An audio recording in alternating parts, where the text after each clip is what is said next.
Hi, my name is Katina, and this is my video for the final. The first question that I'm going to be answering is what makes a good teacher and why do you want to be one? So I think that with being a good teacher, it starts off with having good communication skills. It's good to have those skills to be able to communicate with your students and give them clear instructions, and to be able to communicate your expectations so that they know what is expected of them.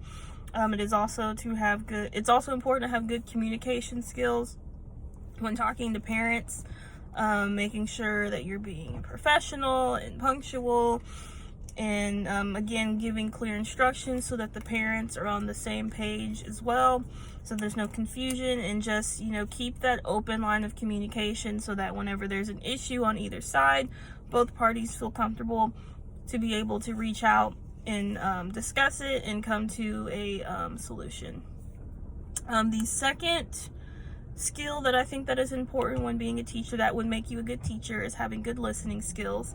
Your students, you spend a lot of time with them, and they're going to share a lot of things with you, probably about themselves and what they're doing academically and with their extracurricular activities. So it's important to listen, because you listening to them and taking the time to hear what they have to say shows that you care about them, and it's more than just I'm here to teach you and that's it.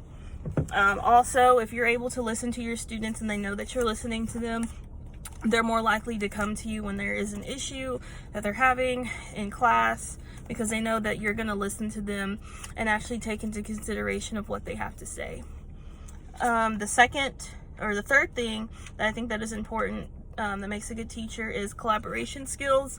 This is a good skill for the classroom, being able to incorporate collaboration with your students, because this helps them be able to work with their peers, which is an important skill to have outside of school. Once they become adults into the working world, they need to know how to be able to work with other people. On a teacher standpoint, on a professional level, amongst your colleagues, it's good to have collaboration skills. Let's say you're having an issue in class, your teaching strategy isn't really working out for you, or you may have issues with your classroom management. You need to be able to collab with your fellow teachers and say, hey, I've been doing this, it's not working for me, but I see your classroom seems to be working pretty well. Like, what are you doing? And this will, allow you guys to share different ideas and things that you do in class, and just kind of work together, because at the end of the day, the goal is to benefit the students and make the best learning experience possible for them. Another good skill for teachers to have that would make them a good teacher is adaptability. Education is something that is constantly changing. The world is changing all the time. Information is always changing. So as teachers, we always have to stay up to date on current events and as what's going on in the world, because a lot of worldly things affect our students. And so it is important to always just kind of stay on your toes and, go with, how everything's go. An example of that would be with COVID. A lot of kids had to stay home for a long time and go to school online, and it was just a completely different learning environment that anyone was ever used to. So a lot of teachers have had to adapt and implement different strategies and structures and things like virtual classrooms to make the best of their situation, given that they weren't able to be in an actual classroom, but still give students that feeling of tradition and giving them the best learning experience possible that they can with that situation. Being someone that works with kids, I can say that kids kind of just go with the flow. So as a teacher, if you're able to just, adapt to the situation, make the best of it, and implement things that students can still get something out of, I think that is very effective, because at the end of the day, it's not how you're getting your students where they need to be and making sure that they're learning the things that they're supposed to learn. How you're doing that is not the most important part, but making sure that it actually gets done, because you can teach someone something a million different ways. So you don't have to be placed in a box all the time, especially when things are constantly changing. It's also, I think, being a good teacher, you have to have empathy. You don't want to be like really sympathetic to your students where you have the mindset of, oh, poor them, but you want to be understanding of their differences. You're going to have students that come into your class that are of all different backgrounds and come from all different types of things and settings that you may not even be able to imagine, different learning abilities, and just all types of things that would make your students diverse, and you have to acknowledge that. But given those differences that they have that make them stand out from a crowd, you want to make sure that you're providing each student with equal opportunity so that they are able to display their true academic ability and giving them the chance to succeed like everyone else. So I think that's really important.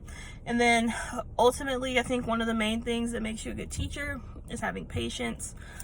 Teaching is not always going to be easy. You're going to have days where lesson plans don't work out the way you want it to, or classroom management issues, behavioral problems, all types of different things that could just go differently than how you would see it in your head. So you just have to be patient and, just take the time to reflect on things that may need to be changed and put those changes in and just keep going.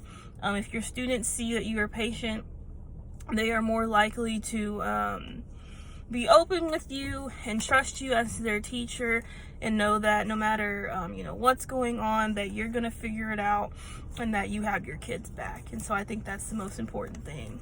The reason why I want to be a teacher is because as a student, I've had many teachers and professors where I feel like they did not have the qualities of a good teacher, and I felt like that impacted my learning experience.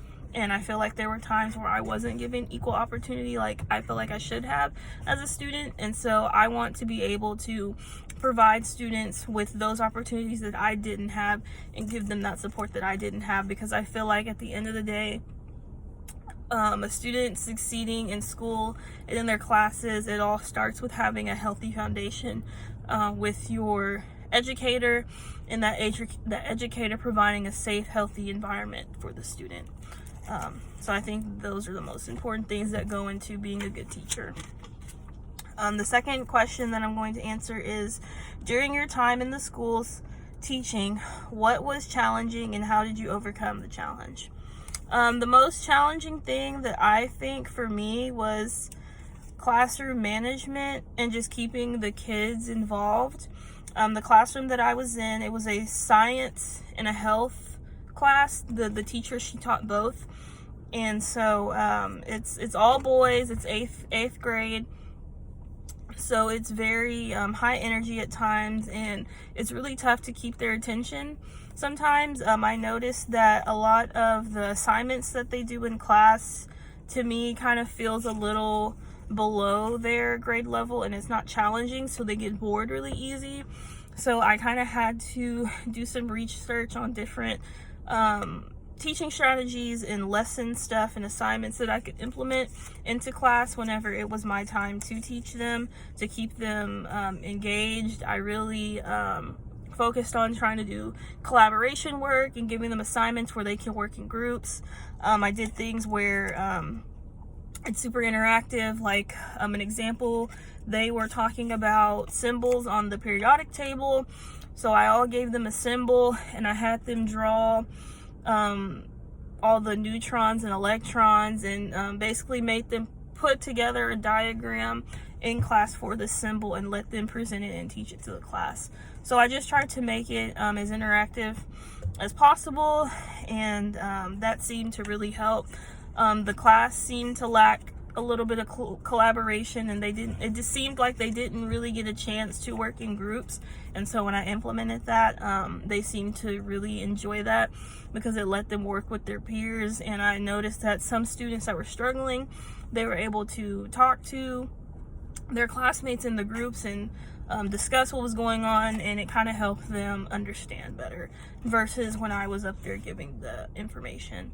And I think that having them go up and teach their own element was really helpful, because since they were teaching it to their peers, they're talking in their own language, amongst their peers, so the other students in the class, I felt like, understood it a lot better because it was coming from one of their peers and they were speaking on a level that they could fully understand.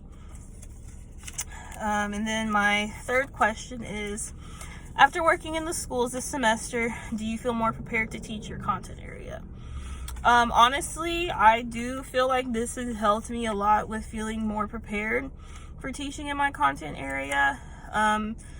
With the past pandemic and the past teaching placements that I've had, it was online, so I felt like those did not prepare me very well and gave me a false sense of what teaching is really like.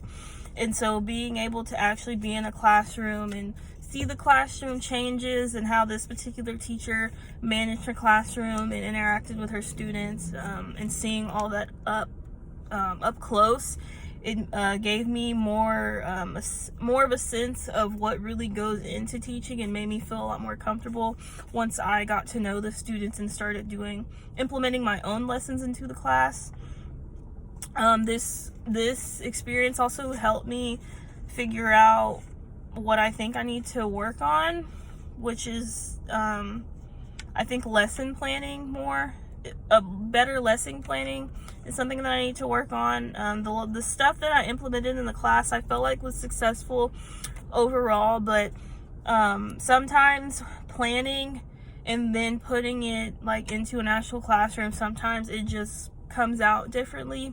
And so I feel like planning these lessons and then putting them into the classroom, I was able to see, okay, maybe I need to break down my lesson a little more simple and take some things out because this was too much for the kids today, or maybe I need to add more things because this lesson went a lot faster than what I originally thought it was going to.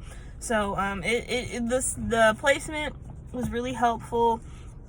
One of the things that I did really enjoy that out of my placement was my teacher.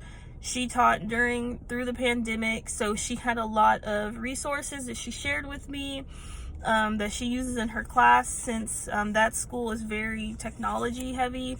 All the students have laptops that are issued by the district, and the teachers have a lot of up-to-date technology in their classroom. So she showed me a lot of internet resources that she uses, like online quizzes and study guides, and she basically has this entire virtual classroom set up with a bunch of different resources, so students are able to go in there and watch videos. There's extra credit stuff that students can work on if they want to bring up their grade. So it was just really helpful. I did see things in the classroom that also I took it as a learning experience. There were certain things that my mentor teacher did with her classroom management that I didn't think was very successful. So seeing how her class ran and how she managed it and it not being successful, that kind of showed me like, okay, well, once I start teaching in my own classroom and I have these same issues, then maybe I'll go a different route. An example of that would be, she has a really big issue with students acting up, like whenever they're doing independent work, talking, getting off task, moving around, and just goofing off their 8th grade boys, so that is to be expected. She doesn't really have like a seating chart in place, and she kind of just lets them sit wherever and kind of just do whatever. So I felt like if she had more of a set in stone structure, maybe a strict seating chart, since there is issues with students conversating all the time when they're not supposed to, and they just kind of just get up and do whatever. I think that having those strict rules set in place from day one would be very helpful, and it would cut down on a lot of the excess issues in class that creates distraction.